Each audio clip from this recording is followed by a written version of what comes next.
Namaste.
And it is with divine joy we welcome Deborah Kelly this morning.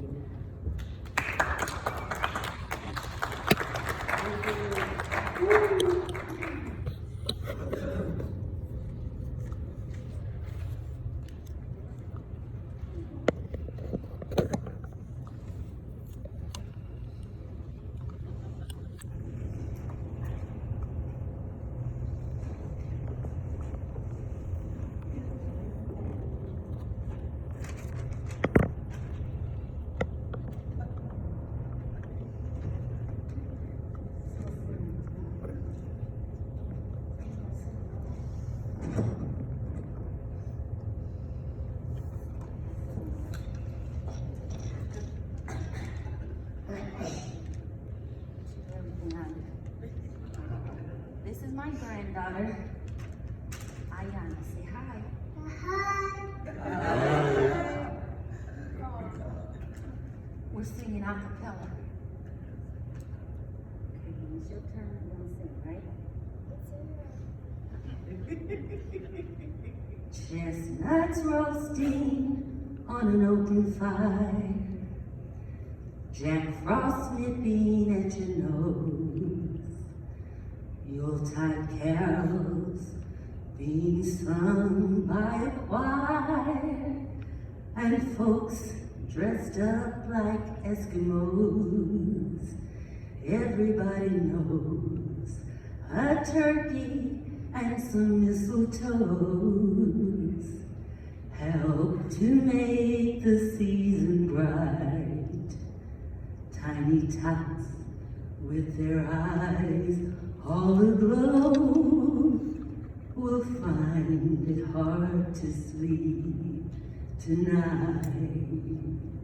They know that Santa's on his way. He's loaded lots of toys and goodies on his sleigh. And every mother's child is gonna spy to see if reindeer really know how to fly. And so I'm offering this simple phrase to kids from 1 to 92.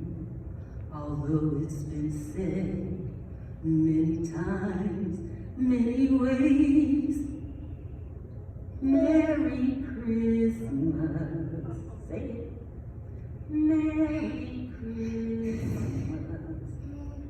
Say Merry Christmas.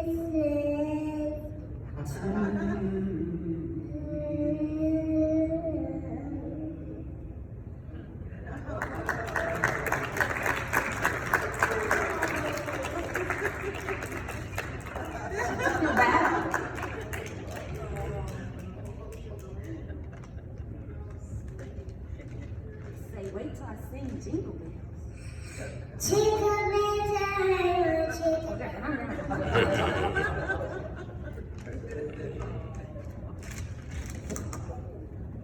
wait for me. I don't want you to fall. Wait for Grandma.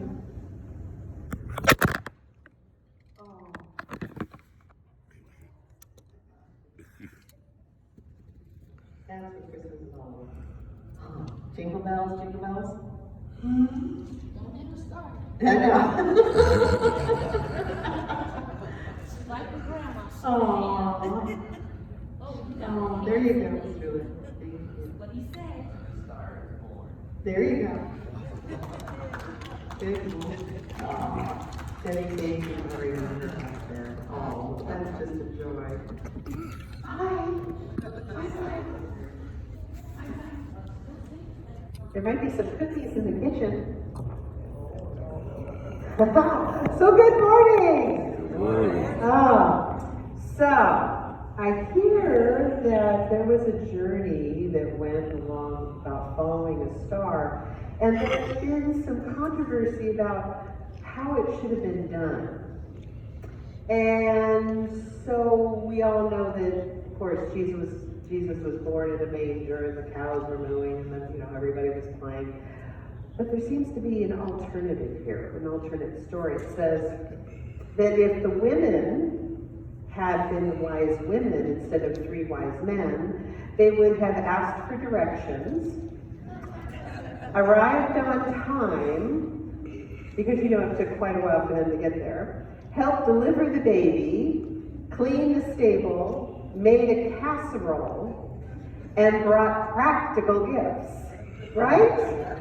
Okay? All right. So, this is a great day. This is a great day. Things are changing in my favor. Things are changing in my favor. The power of the Christ consciousness is at work in my life The power of Christ consciousness is at work in my life. right now. Right now. Yes. So this morning I'm going to be speaking about the divine light, which is actually, in a very short version, joy. And one of the things that we've been moving towards this last month is, of course, what we refer to as the Advent, which are the elements or qualities of God. And so I like this morning the Christ candle, the Christ consciousness that is within each one of us all the time.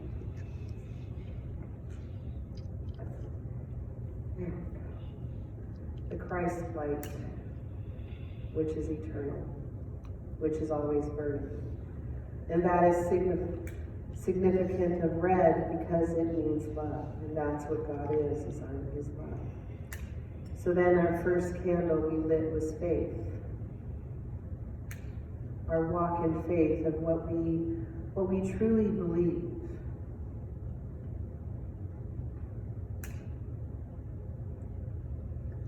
Then we have peace. Peace that is within each one of us, the calming, where we know that wherever we are, God is. And then, of course, there's love. With faith and peace, we always know that there is love present, which is God. And today we celebrate all of this and so much more with joy.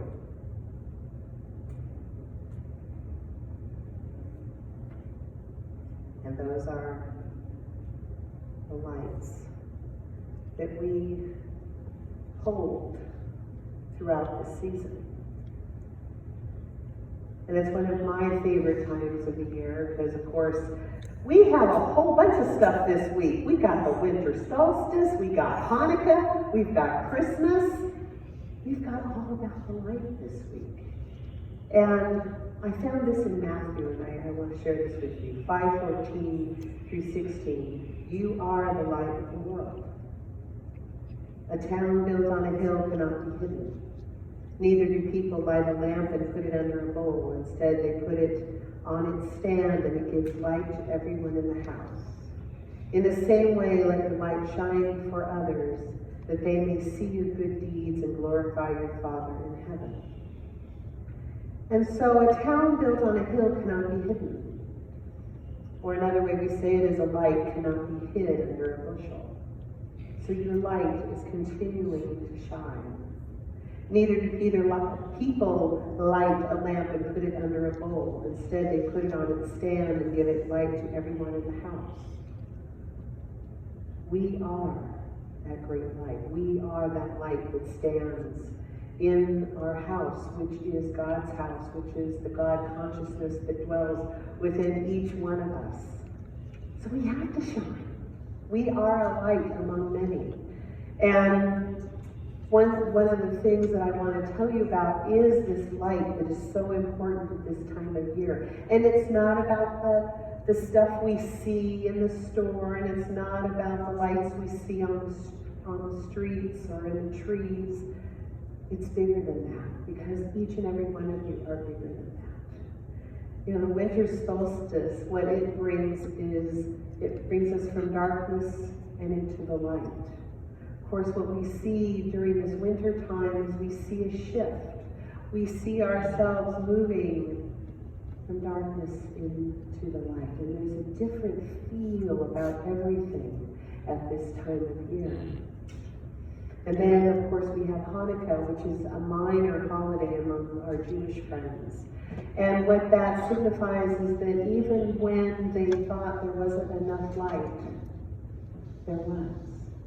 So they burned the light for 8 days while they procured more oil. But it was always there. And that is something that symbolizes God's light within each one of us. And of course, now we have, as we move into the next few days, the Mass of Christ, or as we call it, Christmas.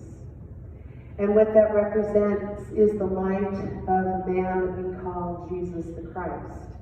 And let's say a few things these things have in common is that we move from the darkness to the light, which is actually our awakening at this time.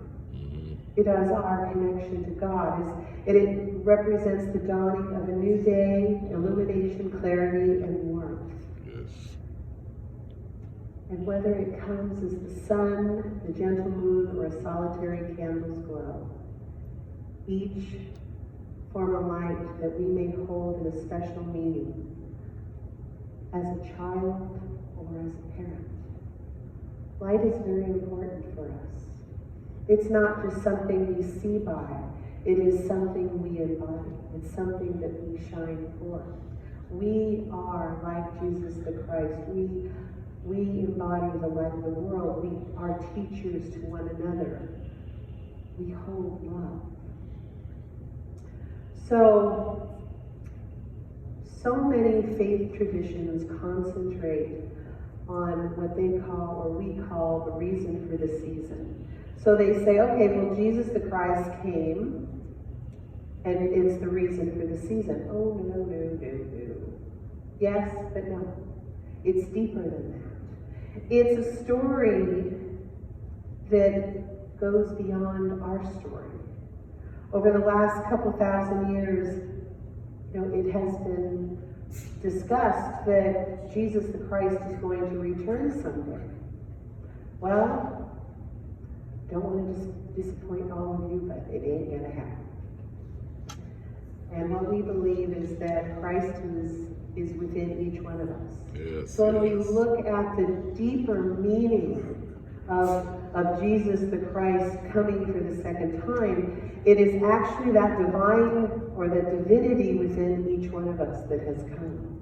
So the light is actually within us. Yes. And can you imagine, the first time around, we didn't treat him very well.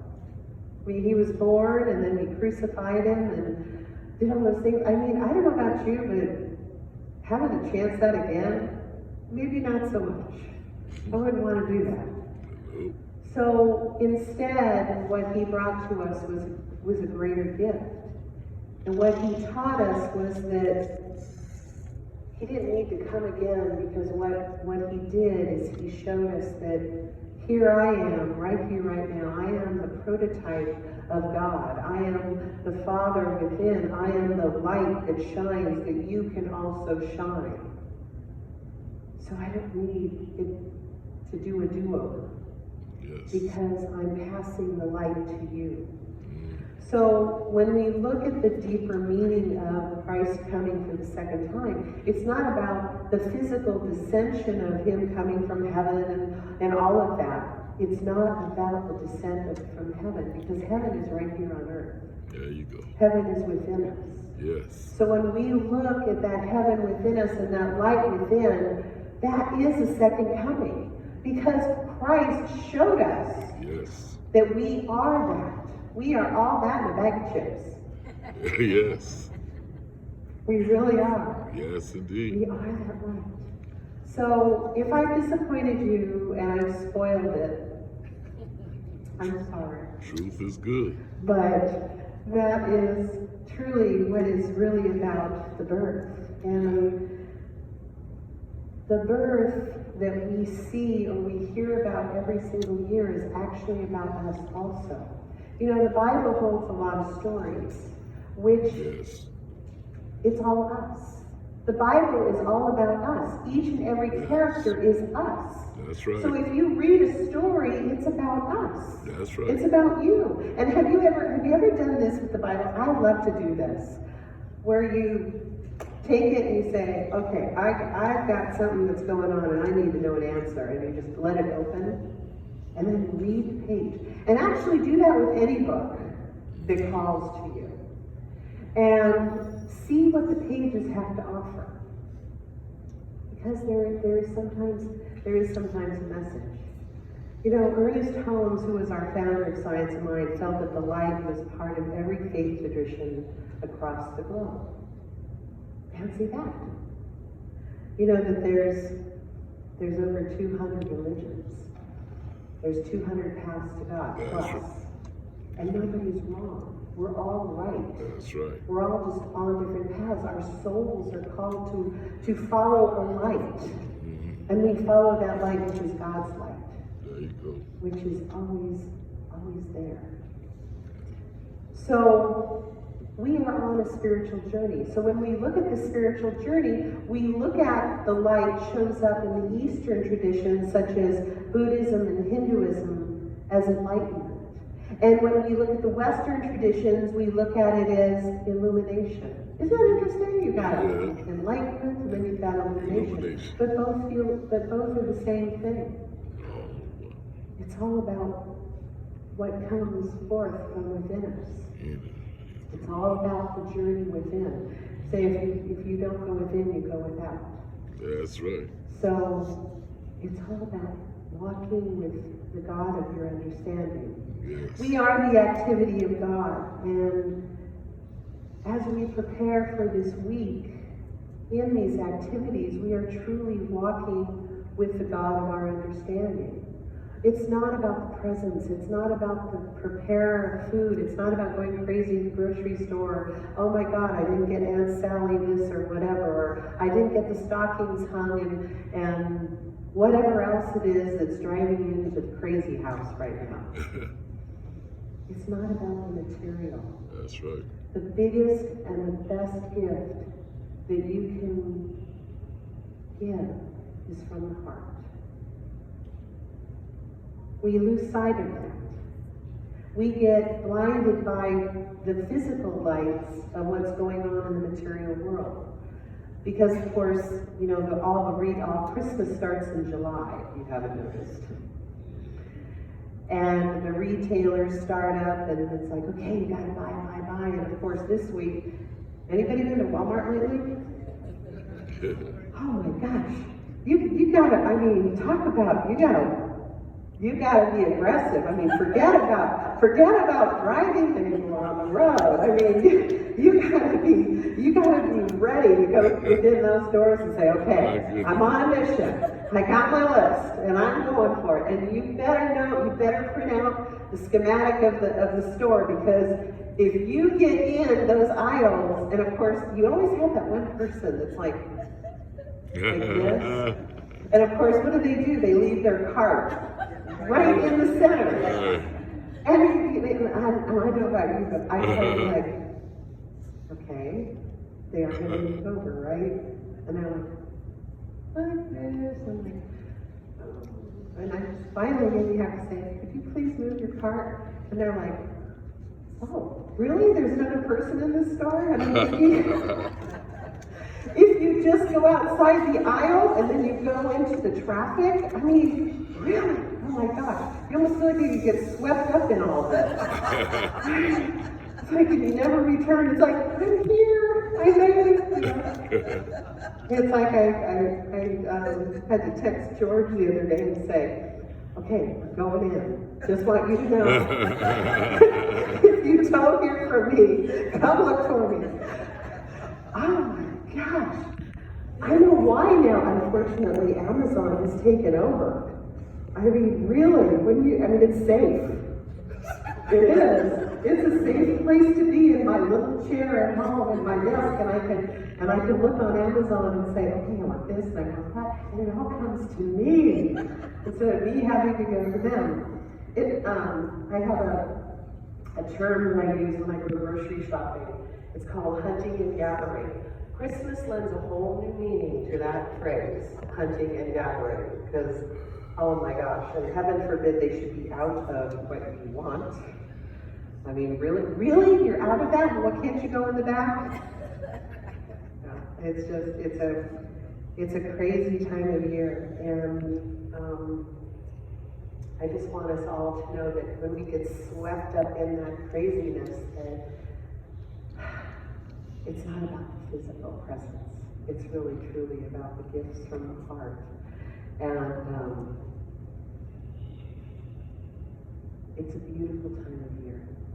And I want us to really take time and be present to it. One of my favorite things to do is to also go to the Mission Inn in Riverside and walk among the lights if you ever get there. And by the way, if you all have driven around the neighborhoods, it's really wonderful to do that too. So, as we move around in the light, I know that some of you are probably thinking, well, what about the darkness? And what I mean by that is, it's been an interesting year, has it not? With all the different events that we have been opened up to, that we're realizing that guns and other things exist that we never had to deal with before.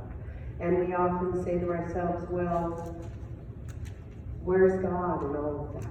Why is God allowing this to happen? Well, God is in all of it. And you're saying, yeah, right, Rev. If God is so good and God is so loving, then why does God allow things and people to die? Why are these situations created? And why is there darkness? It's because we are called to be a higher consciousness. We, all of us, collectively, as a race consciousness, and beyond these walls, beyond these windows, all of us of every race, every culture, every religious faith are called to be the consciousness of light and love. Yes. That's what we are all called here to be. And so when we have that light consciousness, when we shine up, when we shine out, and we look at things through the eyes of love, darkness can exist. There was a story about a woman that was in a retail store. She was by herself, and this gentleman came in and he had a gun pointed at her. And she thought, okay, here I go. But within herself, she says, you know what? He is a child of God. He is the light of love. And so what she did, she said, she looked at him and she said, I love you. And he went, what?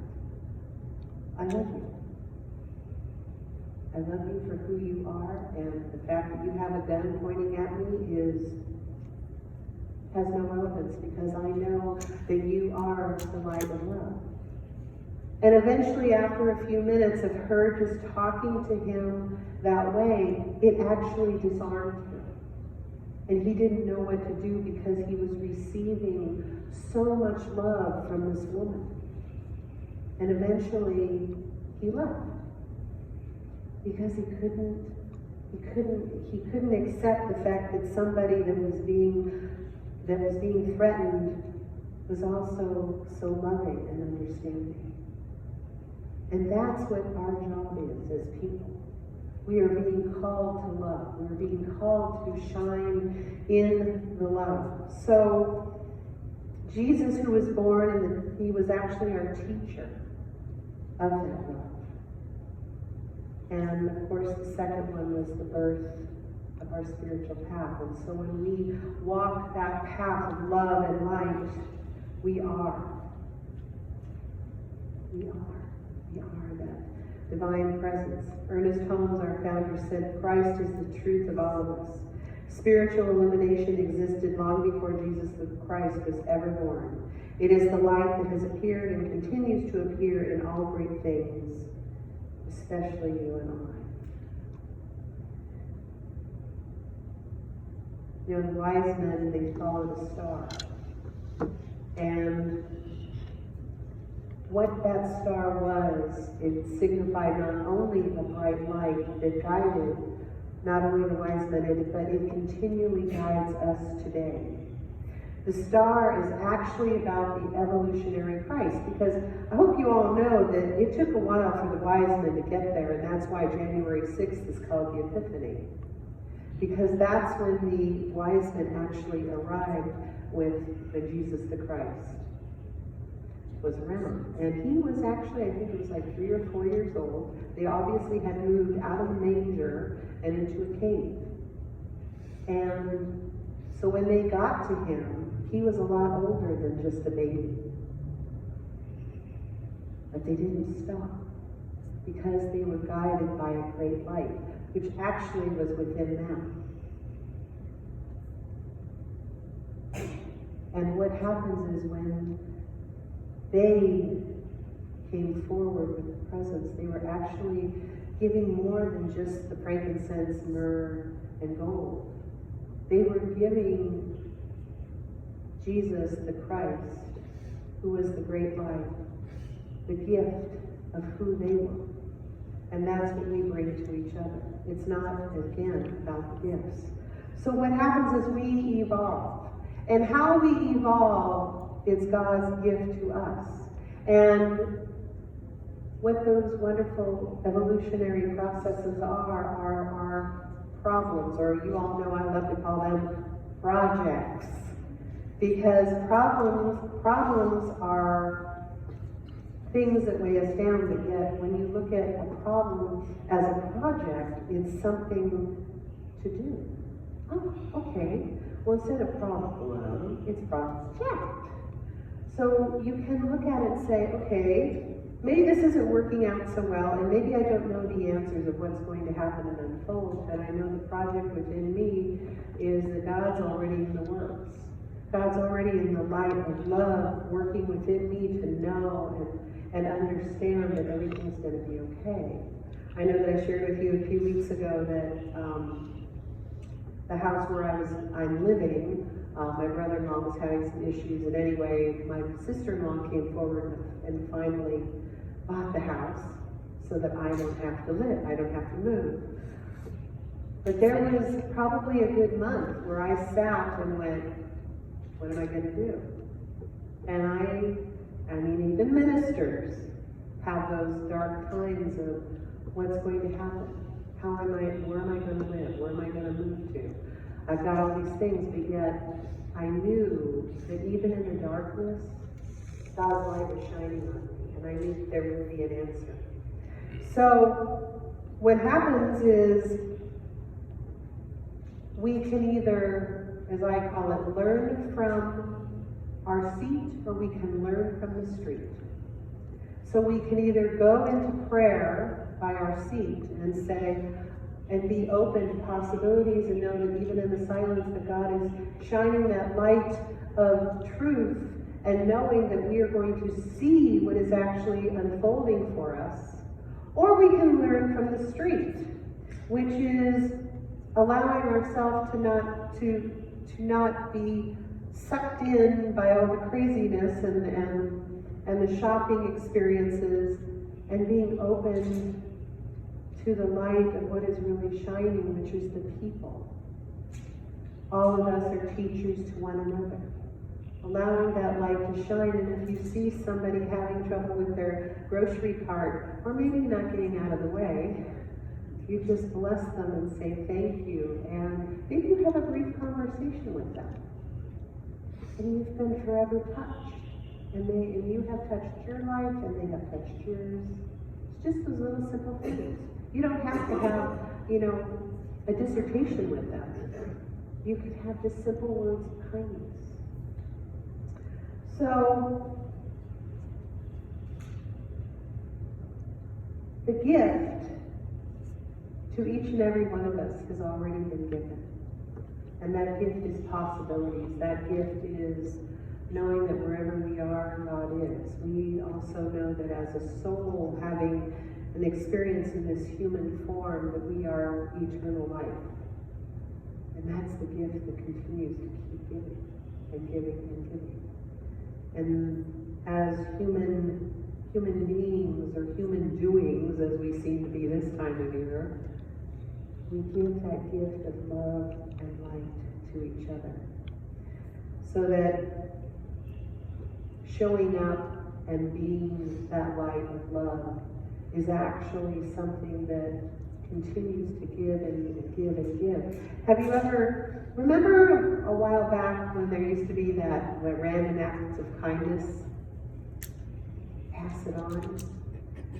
About a month ago, I experienced where I was at the Coffee Bean and Tea Leaf in Menifee, and I walked in and got a coffee, and the woman said, okay, and I said, well, here's my few dollars, and she says, oh no, there was a person that came in this morning and gave us enough money for the whole day, so everybody that comes either through the drive-through or through the walk-up will be taken care of today. Yeah. I was like, really? Wow. And then I thought, what could I do? What could I do maybe further in the week? So what I did is, one day I was at Starbucks down in Solana Beach, and I gave the person a $10 bill, and I said, whoever comes up behind me, and there wasn't anybody, please make sure that their drink or their order is taken care of. That's how I do. And so what happens is things catch fire. Can you imagine if we all did that? If we all were the gift to each other in kind of a secret Santa kind of way? It's fun. It's actually fun. You kind of go, ha, I did something and they don't even know it. But it's all about our God consciousness. It's all about the light. It's all about being on this planet, this global world with each other, knowing that the Christ consciousness that He showed us is right here, right now, 24/7, 365. It never goes away. We are truly a light in the world. So I truly hope that this Christmas season that you enjoy shining your lights, because you all are so beautiful and such beacons of love. And I just say thank you, God, for each and every one of you, for all the wonderful things that are going to be expressing this week. And so, God's eternal gift is our gift of life and life. And so I ask that we turn within for just these few moments as we just recognize that divine presence, that divine light that works through us, as us. It works throughout the world, it works throughout every faith tradition that is present and that is not, that is maybe expanding and exploding. It is God, it is that light. It is that light that we continue to follow as people. It is that light of love that we know that is created for us to enjoy. We are love. We are truly love. No matter where our backgrounds have come from, no matter what has appeared in our life, we are still that presence of love and light, God working through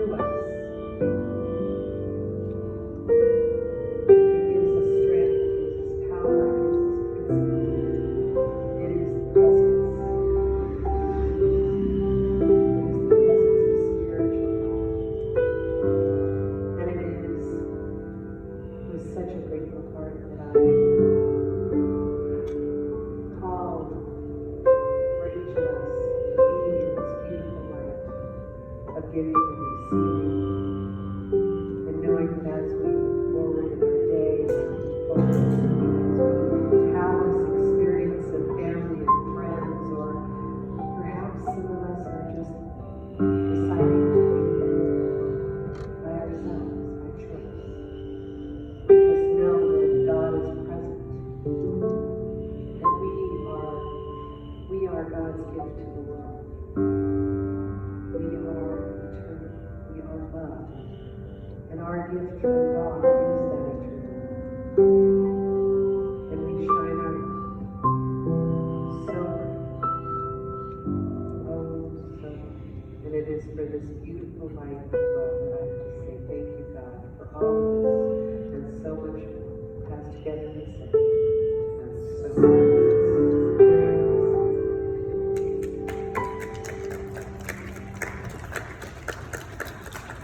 Exciting.